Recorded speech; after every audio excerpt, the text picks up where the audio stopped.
Okay, welcome to the September version of the Agile Austin Product and AI SIG. Today we have Rasto here to talk to us about adopting an AI-first mindset for strategic success. That's exciting, and we'll get to Rasto in just a moment.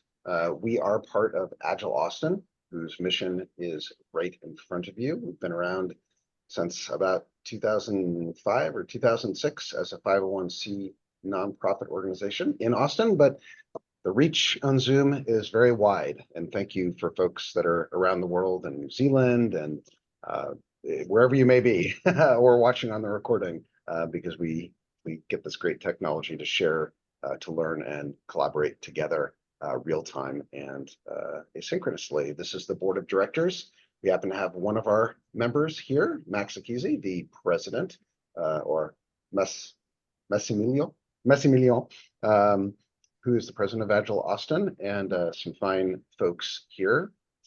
Recording in progress. Oh, goodness.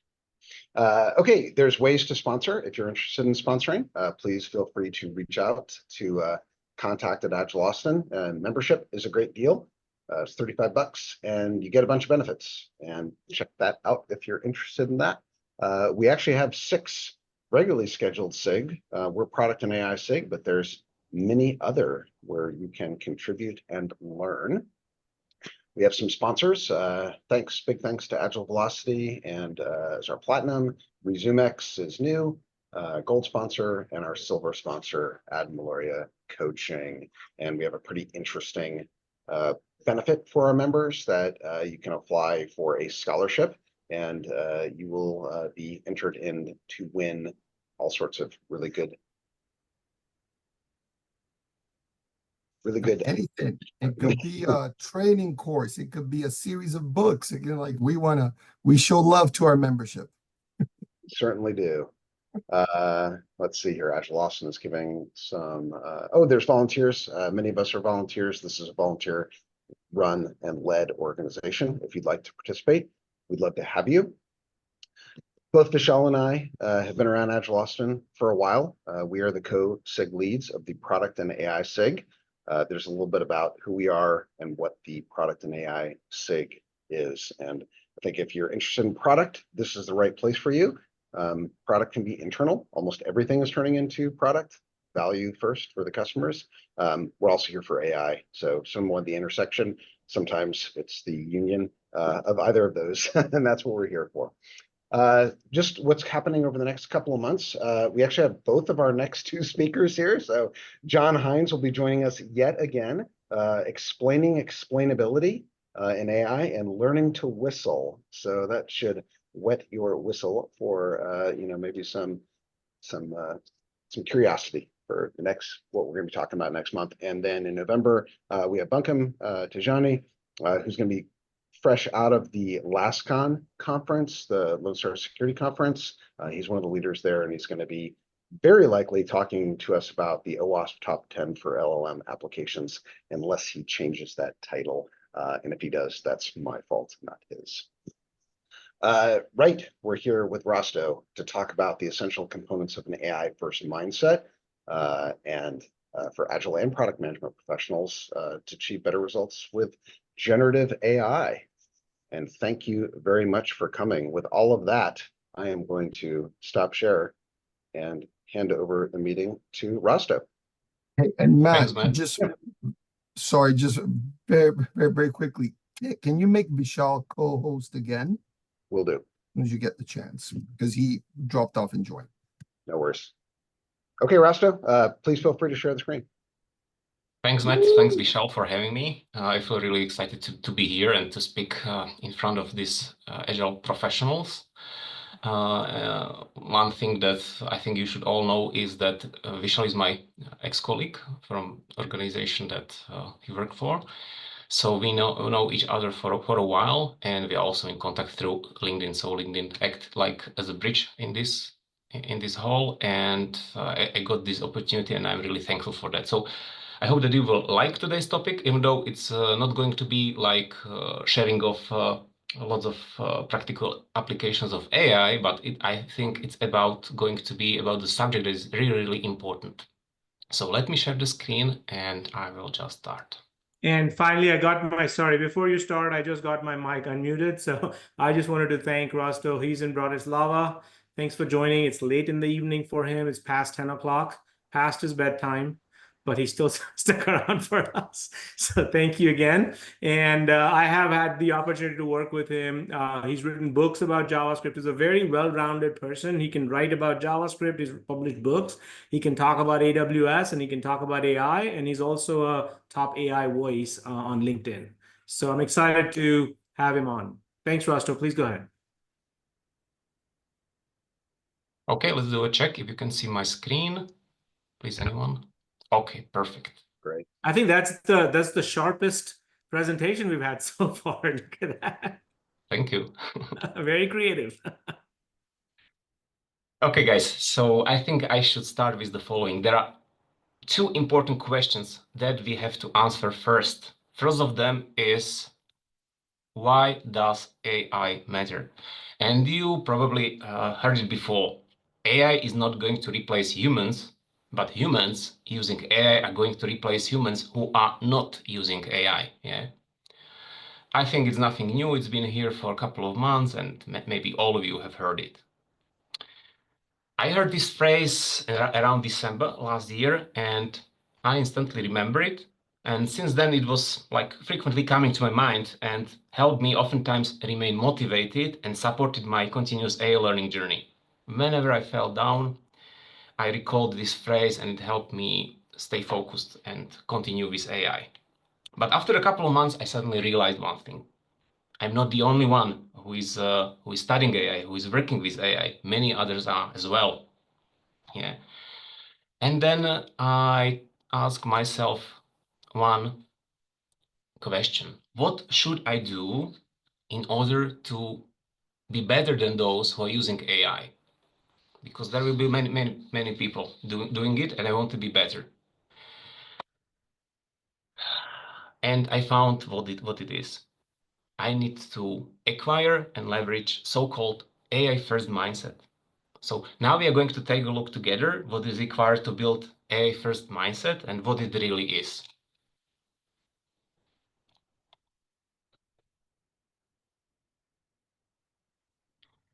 Actually, there are many definitions of what the AI first mindset is. So I spent some time studying how other authors or other people are perceiving this. And I came up with this idea of a wheel consisting of five parts, 5 elements. First element of AI first mindset is embracement of the idea of augmented intelligence. What does it mean? We should be not afraid to use AI as a partner, helper, co-pilot, or assistant in our projects, in our tasks or challenges. We should not be afraid of using AI to improve our decision-making process, innovation stuff, and problem solving. And we should finally somehow understand that the world as it is today is not just about us anymore. It's about us and our ability to use AI tools as our assistants that are working for us. Yeah. So this element of AI first mindset is very important. It's about a realization that AI is here and let's use it and let's leverage it and let's average it everywhere. Whatever we are doing, if it is work, if it is personal stuff, we should use AI everywhere. My idea, how it is going to look like in the future is this. I think that it won't be about individuals competing with each other. I think it will be mostly about individuals and their AI team consisting of AI assistants competing with other individuals and their AI assistant team. If this will happen, I don't know. But as we are seeing at the moment that many AI tools are being born each day, it's going to be about usage of multiple AI tools. It won't be just about using one.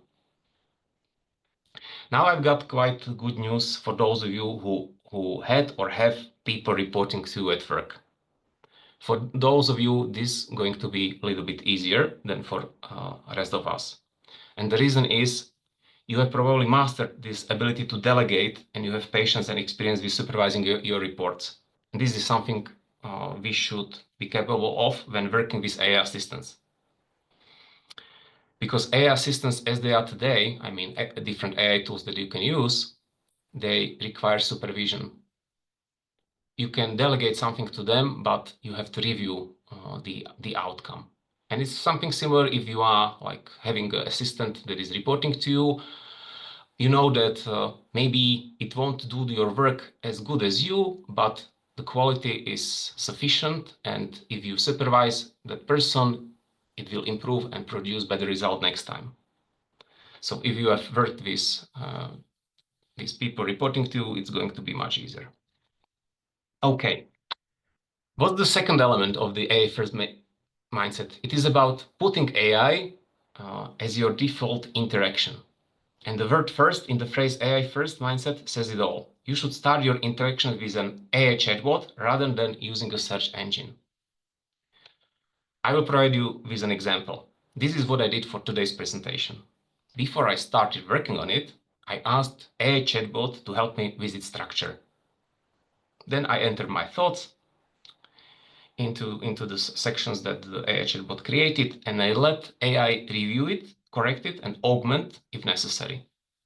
Then suddenly I realized I need images in my presentation. What I did, I didn't look up them in some kind of image library. I used AI image generator for that. And actually that element, that 5-element cog that you are seeing at the moment on the screen, did I draw it? No.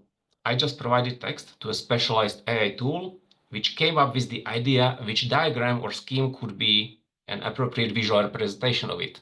Yeah.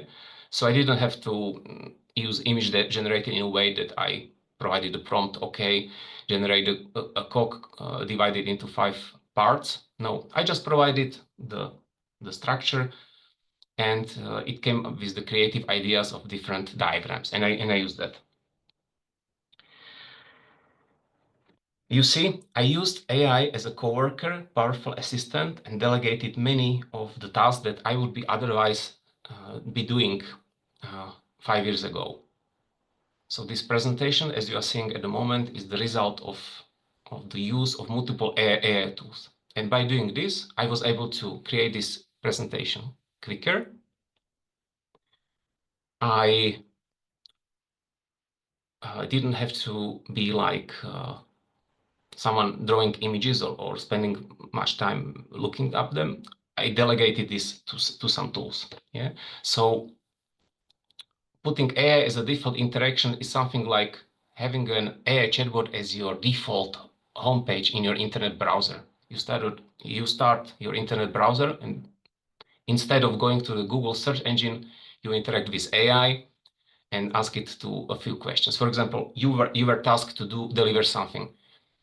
Instead of coming with ideas on your own, you can use AI to brainstorm some initial ideas for you, and then you can build on that. Definitely you need to review, because AI may, of course, hallucinate and provide you with inappropriate answer.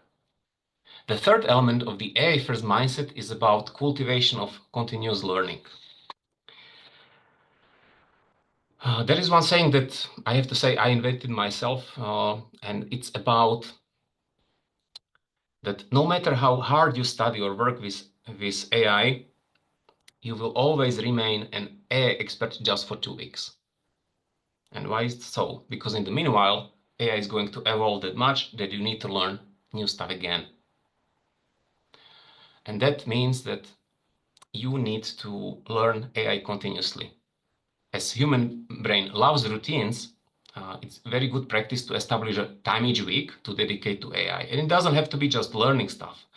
You can attend Agile AI meetups. You can connect with like-minded professionals on the social media. You can run your own posts on social media about AI. Yeah, and of course, play with different AI tools that are coming to the market. This continuous learning is very important. And if you don't continuously learn AI, you will be like left behind after a while. Okay, what's the fourth element of the AI first mindset? It is AI evangelism with impact.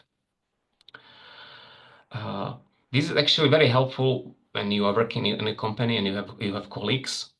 If you promote, educate, and advocate others in the ways how AI tools work and how they can leverage and use them in their work to optimize their workflows, what you are creating is after a couple of weeks, months, there will be a synergy coming out that you and your colleagues are using AI tools. Yeah, and this is actually also helping you continuously learn as you have to explain AI to others and so on. Now we are coming to the fifth element of the AI first mindset, and that is ethics as guiding principle. You should understand that AI can be also misused. Maybe you have heard about those famous deepfake videos and different other cases when AI was used not in a very good way for manipulation. You should also understand privacy concerns around AI. So for example, when you're working with the AI chatbot, it's not very good idea to provide some kind of details of some of your work that could be somehow used for training the AI. Yeah, it's better to be more general. I said it, I think, in the beginning that AI may hallucinate, yeah? And AI may be oftentimes wrong. And now I will show you one simple experiment that I did just 1.5 hours ago. I did it 1.5 hours ago because I wanted to provide you with the fresh information, up to date. And this is what I did. I asked AI chatbots about how many R's, character R, are in the word raspberry. Yeah, we can actually see how many R's are there, but let's figure out what AI chatbots think about that. I tested ChatGPT 4.0. I provided this prompt and the answer word was the word raspberry contains 2 R's. It was kind of funny because we all know that the word raspberry contains 3 R's, but ChatGPT 4.0 thinks this. What about Google Gemini? How many R's are in the word raspberry? There are 2 R's in the word raspberry. After I did that, I realized, okay, those chatbots have some kind of agreement that this word contains just 2 R's. So I tried a third engine. I tried Claude AI. And the response was, there are 2 R's in the word raspberry. So it was a kind of funny experiment, but this example has like 2 aspects that we should think of. First aspect is AI tools are evolving. If the result to my question is the following, it doesn't have to be tomorrow. The second aspect is, do we need a coworker in our organization who is able to count the number of character R in the word raspberry? Don't we need someone who is specialized in the stuff that our company is doing? So what I wanted to communicate by this is that AI might hallucinate, but there is a hope. Yes, and this is also ChatGPT, but ChatGPT 4.01, the latest model that's been online just for a couple of days. It took him 13 seconds to respond to my question, but it came up with a perfect explanation, and it evaluated that there are actually 3 R's in the word raspberry. Yeah. So I think you will not forget this example, and it will always remind you of the thing that always review stuff that you get from an AI chatbot, because it may be wrong. Maybe if I change the prompt, maybe I would get different answer, but my actual question that I provided to all of these chatbots revealed these answers.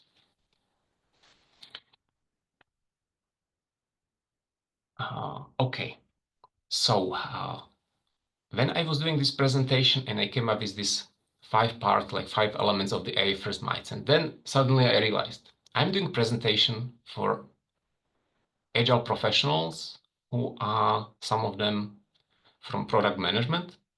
And then an idea struck my mind that was maybe there is a sixth element of AI first mindset. And this sixth element is recognition of AI integration opportunities. I will provide you with some kind of examples in this. When you are creating an application, you should always ask yourself a question. Is there a way how we could integrate AI into our solution to make something better? Yeah, this question should be one of the first questions that we should be asking.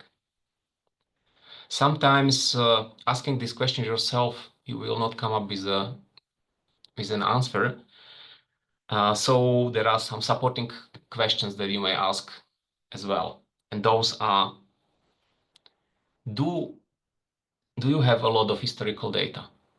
I don't know what your products are about, but I will just give you an example. For example, you are working on an application that will be used at contact centers. Contact centers have lots of historical data. They are working with agents who are responding to calls, chats, and emails. And at contact centers, they record the call volume and information about people who are calling to the contact centers, when they made a call, how long did the call last, and so on. And if we have lots of historical data, you can then use AI to help you predict what call volumes are most likely to be in the upcoming days and weeks. Because, you know, if you have too many agents at the contact center, you are spending lots of cash. If you have too low number of contact center agents, people who are calling the contact centers are becoming really frustrated because they have to wait on the line for multiple minutes or hours. Yeah. And by using AI and analysis of historical data, you can come up with an algorithm that will help you create schedules that would define how many agents are needed at what time. Yeah. So that was just an example. If we have lots of historical data, there is definitely an AI use case that you could have.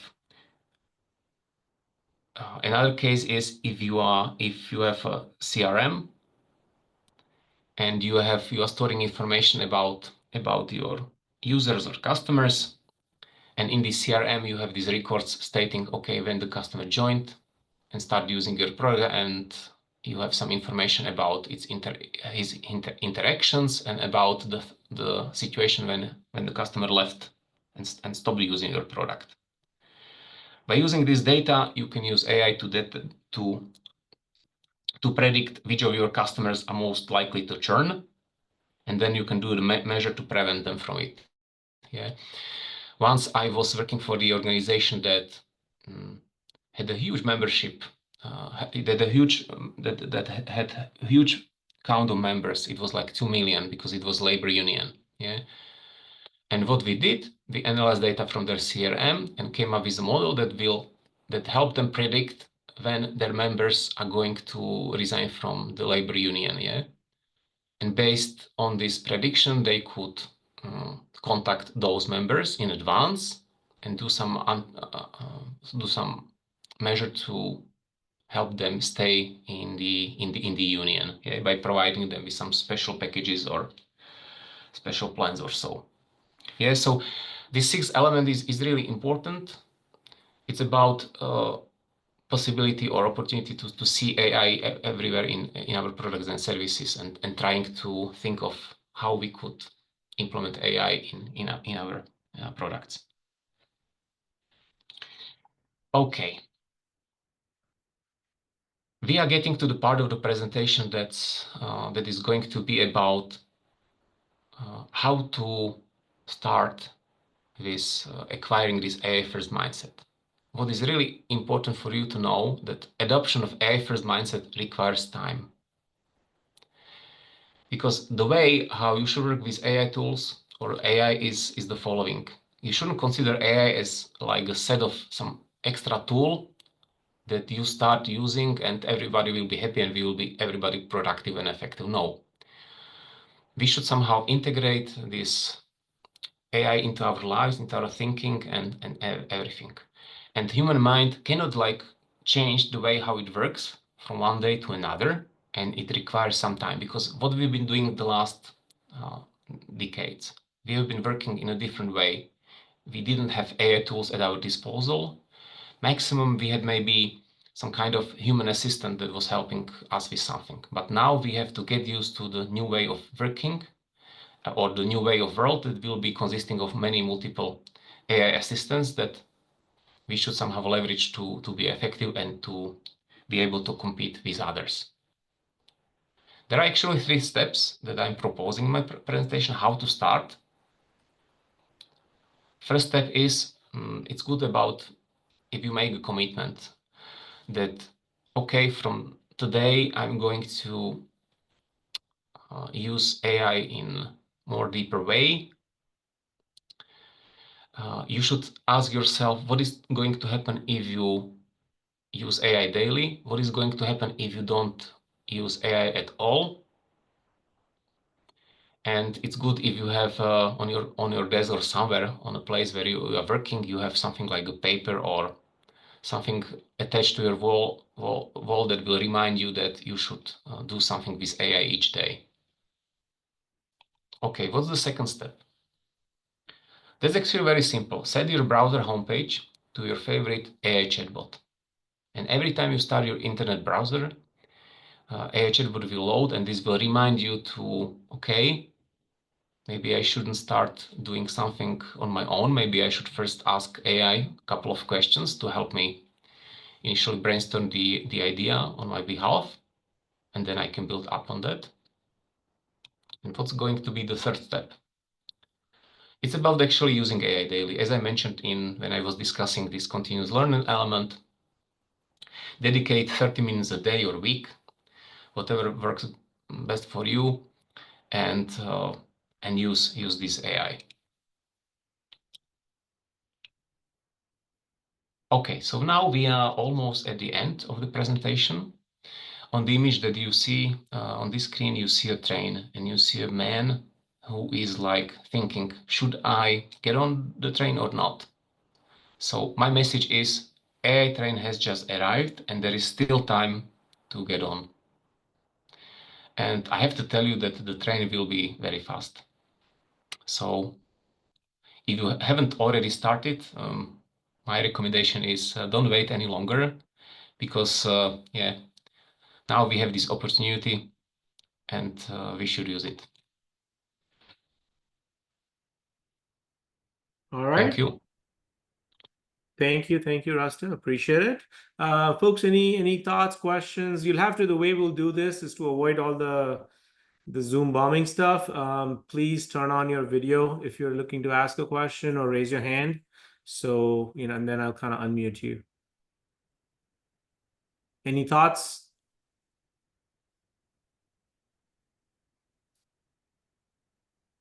I'm looking for raised hands. I did want to start with something. I think right now, in this early phase of AI, what I'm finding personally is that there's just a proliferation of tools. Everybody's writing their own AI tool, and there's just so much. Instead of helping you become more productive, it's taking away your productivity, just trying to find things that are useful. So the good thing about ChatGPT was it's kind of straightforward. You ask questions, it's interactive, and you know the benefits you're going to get. And so it can definitely help. But I think as we get into more complex uses of this, for example, the presentation you just created, I would assume it got pretty hairy because now you have to know about a lot of different tools and how to use them, how to configure them to get what you. So maybe you can kind of explain how you put that. What were the tools you used? Thanks, Vishal, and I have to agree with you. There is even a website that helps you navigate through the world of AI tools, and I think it lists currently more than 10,000 tools. The website is called, there is an AI for that, something.com or something. Just put it into the Google and you will find it. As far as the presentation is concerned, let's talk about the images. I used Midjourney as an image generator, and that was not that difficult because Midjourney is quite good at generating these scientific images. I mean, the futuristic ones. If you just provide in your prompt the word neon or N-E-O-N, and so you can also dictate it which color palette you would like to be used. And I wanted to have this image in this colorful combination because it's like white presentations are everywhere. Secondly, when I was talking about that element cog, that image, I use a tool called Napkin AI, and I just provided a text, structured text into the napkin. And Napkin analyzed it and provided me with some kind of examples of what could be a great visual representation of my bullet points. Okay, and what was perfect on the napkin was that it came with lots of ideas, lots of diagrams, but it allowed me to modify the image in its editor. So it was like, it doesn't just generate an image, but gives you full control over what is going to be on the image. Not just like dimensions or location of different parts of the image, but you can also increase the font, you can change the color and so on. And then you can export the image into PNG format and paste it into the PowerPoint. The third AI tool that I used was I used combination of chatbots because this AI first mindset, it's pretty fresh topic. And you know, all of those models were trained on historical data. And those models are not like up to date. So I tried many of them and then I combined it with search over the internet to figure out if something is missing or not. And definitely I added some of my own bullet points. Yeah. So in this presentation, I use something like 3 or 4 tools. And this is something like everyone I think should do when working on something, that not just stick to one tool, but think in this dimension that there are many assistants around us. And we should give them some input and they can help us. Yeah. What I heard about AI, which I really think is very accurate, is that currently it can provide you with like 80% of the work that you require from it. And the remaining 20% you have to do on your own. Example was this element wheel. Yeah, it was not like perfect from the beginning. I had to do some minor adjustment. Structure of my presentation. Okay, for 80% it was very well defined, but I had to change some wording, replace some stuff and so on. So in the near future, I'm sure that this will even improve, and those new AI models like the ChatGPT 4.01 seems very, very promising. Okay, cool. Thanks. So again, along those lines, I know Max, you have your hand up, but along those lines, real quick, there are 2 questions that are kind of related. One is basically, hey, what are some of the basic online programs that one can use to start using AI as a partner or as an assistant to you? And then is it better to use the free ones or you start using paid ones? So it's kind of related. Thank you for these questions. Those are very good ones. So let's start with the first one. When I was talking about AI assistants, I was like having in this mind ChatGPT, because ChatGPT, if you pay for a license, ChatGPT Plus, it costs about $20 per month. It allows you to create, they call it custom GPTs. Custom GPTs are something like your agents or your assistants that you can train. You can tell them what they should do with the prompts that you are going to provide to them. So, for example, let's consider this scenario. You are working in HR, in human resources, and you need to analyze CVs. You need to look on the internet some people who would be fitting to the description, to the job description, and so on. So you can create a custom GPT that will be your assistant and will help you brainstorm names of the positions which you should look on LinkedIn that would be a good candidates for application to the to the job. Yeah.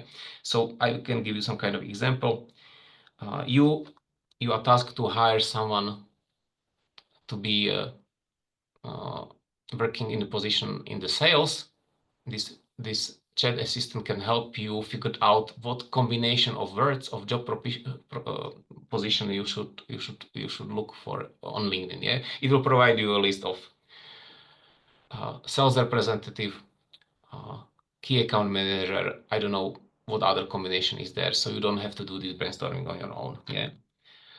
Then what you can do is you can provide the job description to the chat assistant, and it can help you define a search query that you should enter into the LinkedIn search. Yeah, LinkedIn search is able to help you with search. If you provide a Boolean expression, it will provide better results, and you don't have to do multiple searches. You will just do one. Yeah. So let's get back to your question. I would go into ChatGPT, go for ChatGPT Plus. I would create multiple chat assistants, so-called custom GPTs, each of them for different purpose. And whenever at work I would be faced with some kind of task, I would ask appropriate assistant. I would ask him something to help me respond to my task. Yeah. At first, it takes time to train your custom ChatGPT to be able to provide you with good answers. But in my experience, after 2 or 3 iterations, you are getting quite good results. Yeah. So these custom GPTs are like pre-trained ChatGPTs that you create for some kind of purpose. Cool. So by the way, I'm gonna ask on the phone, on the chat, does everyone kind of have a kind of a paid subscription with ChatGPT? What's your feedback so far? Like, is it 50-50? How many of you feel like ChatGPT you should pay for? Is it worth the $20? I only have the free one. It's worth the free one. All right.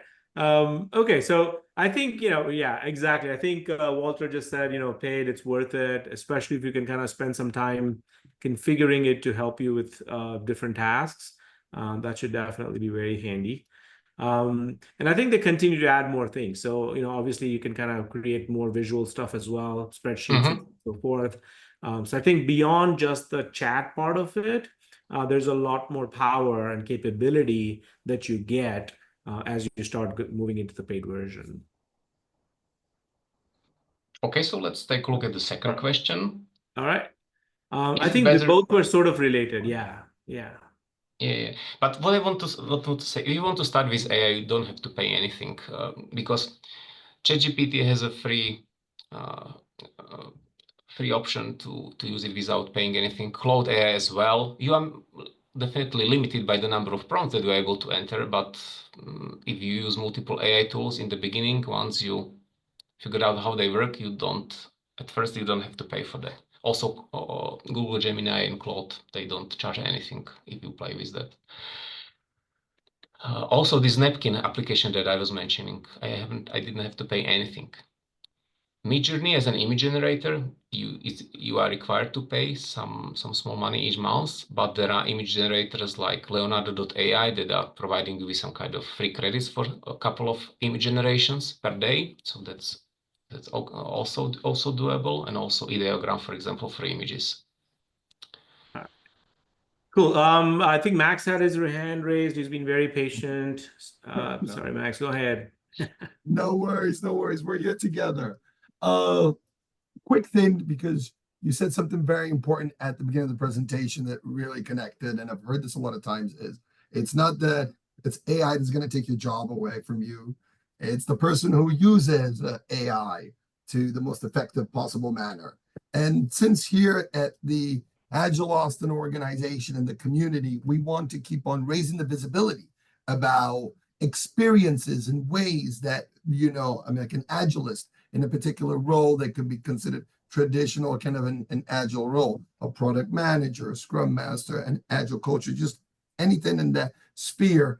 Do you have an example that you might have come across about, oh, look at what this product manager could do and everything? I know one example that I came across is that someone used Gen AI that we had at the company to break down the epics into stories. And I was like, oh, that's crazy. How is it possible? But as you said, it can do a certain portion of the work for you.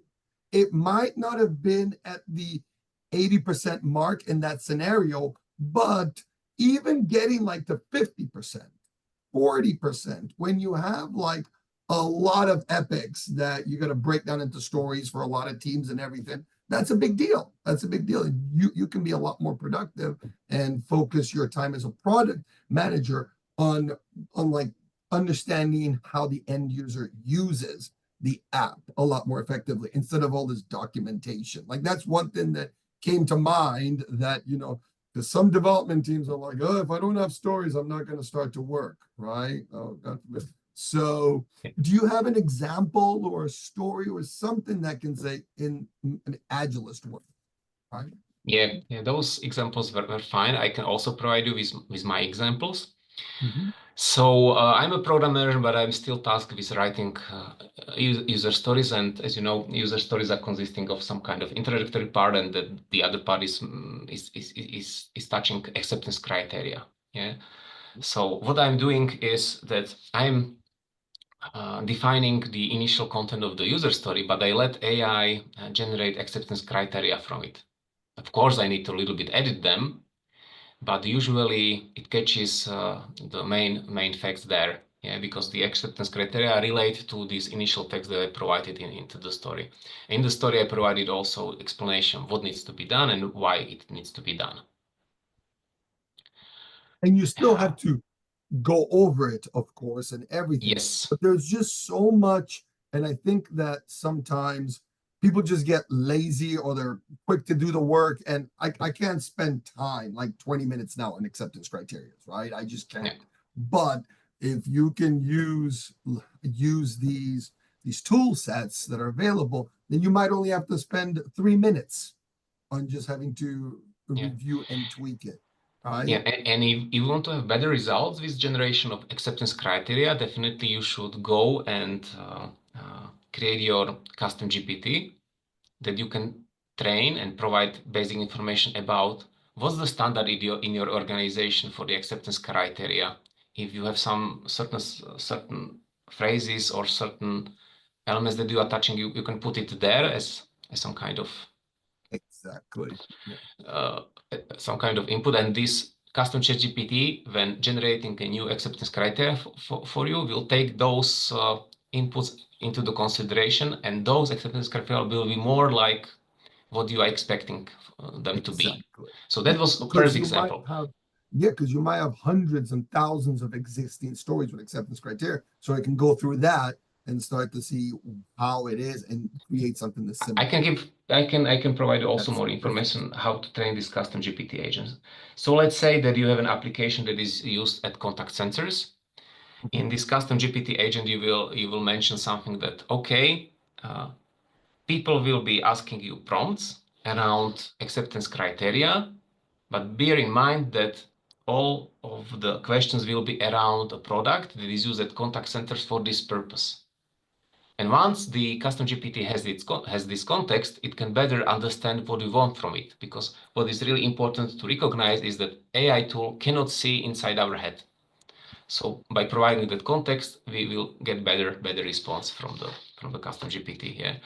Okay, I wanted to also provide you with second example of how AI can be used in product management, and that usage is for junior or mid-year product managers who are not that skilled with writing user stories, and you can train custom GPT on the evaluation of if the user story is well structured, if there is anything missing there or so. So you can use it as a devil's advocate to check whether the user story that you created fulfills all different criteria. Yeah.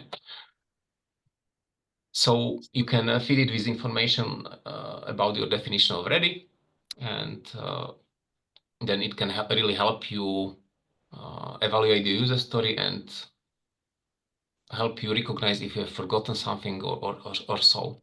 So those Absolutely. guys.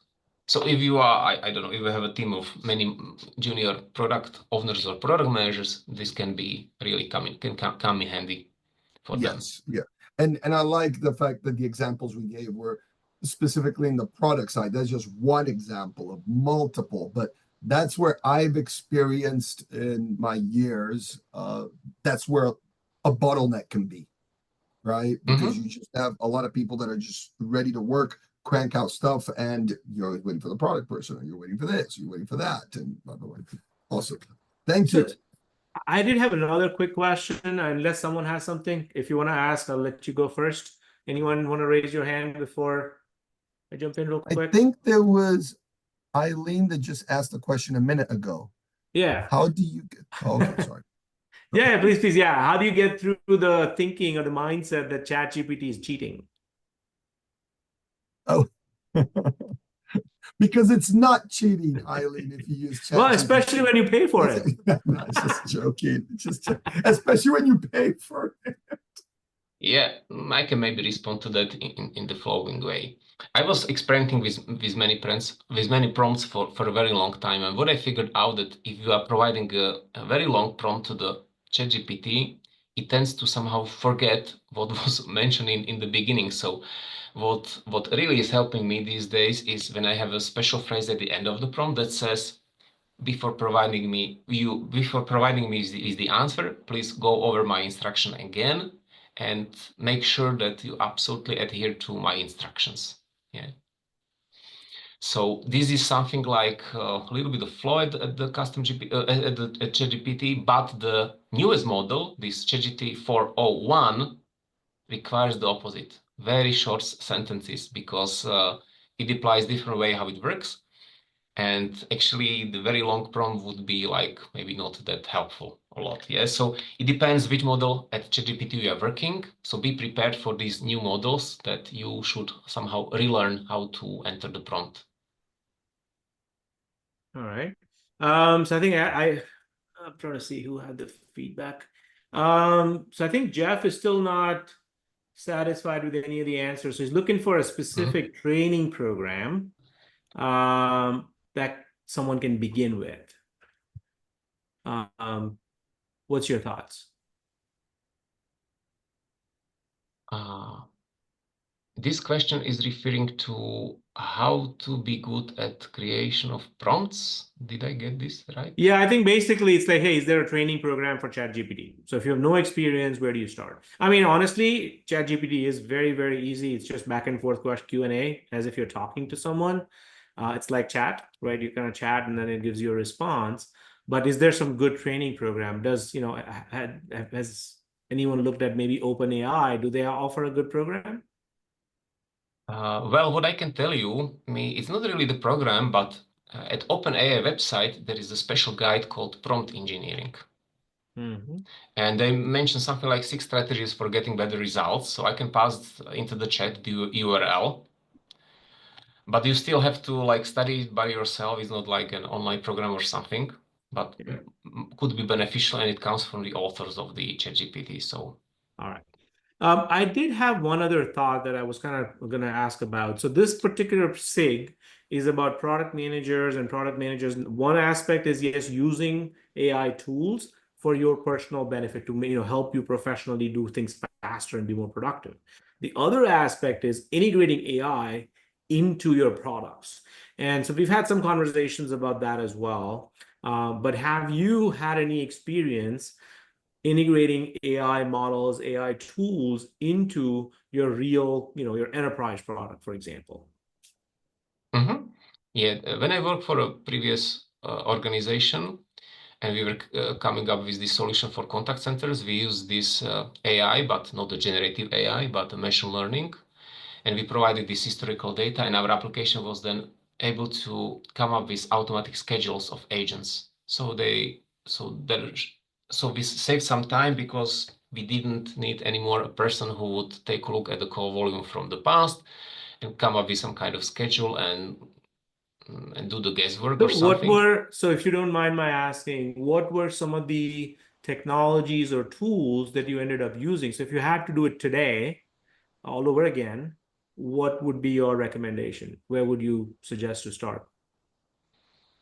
Well, it was not like a use of commercial product, but it was mostly about using machine learning algorithms in Python. Yeah, so I cannot really tell more about that. Yeah, so we just use known algorithms that are existing, and we implemented it into our application. We baked this in. It was not about like using commercial product and integrating it in. It was more about using this general knowledge about machine learning and applying it there. Okay. Any other questions, folks? I'm still checking. No hands raised. Okay. Accuracy is still, so yeah, AI is still evolving. The train is still, it's speeding up, but it's still not quite, it still takes different routes sometimes. But no, I think this is, I think this is a lot of food for thought, right? I mean, in terms of what are the possibilities, what are the things that you can kind of lean towards, where is it useful, what are some of the challenges in trying to use it as a good tool?